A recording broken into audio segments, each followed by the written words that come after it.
पुण्यातील माजी आमदार रवींद्र धंगेकर यांच्या पत्नीसोबत व्यावसायिक भागीदारी असलेल्या एका बांधकाम व्यावसायिकानं गळफास घेऊन आत्महत्या केली आहे। खलील शेख असं या बांधकाम व्यावसायिक आणि कंत्राटदार असलेल्या व्यक्तीचं नाव आहे।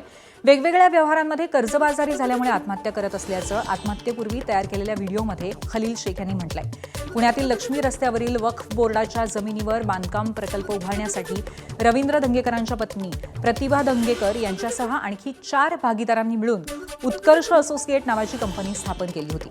वक्फ बोर्डाची जागा विकत घेऊन त्या जागेवरती बांधकाम सुरू करण्यात आलं होतं। त्यासाठी बँकेकडनं कर्ज घेण्यात आलेलं होतं। वक्फ बोर्डाकडनं स्थगिती मिळाल्यानंतर या प्रकरणामध्ये हे प्रकरण न्यायालयापर्यंत पोहोचलं, पण पुन्हा बांधकाम सुरू होऊ शकलं नाही। त्यामुळे कर्जबाजारी झालेल्या खलील यांनी गुलटेकडी भागातल्या राहत्या घरी गळफास लावून आत्महत्या केली।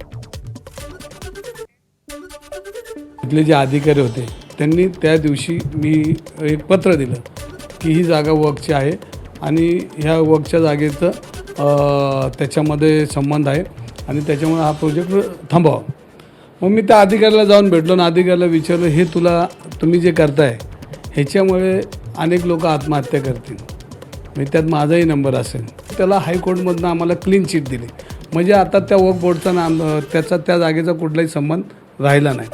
पण मधल्या काळामध्ये 4 वर्ष प्रोजेक्ट रखडल्यामुळं जे असलेलं बँकेचं लोन, थांबलेलं काम आणि ह्या सगळ्या त्रुटी निर्माण झाल्यानंतर हा प्रोजेक्ट आमचा ढासळला।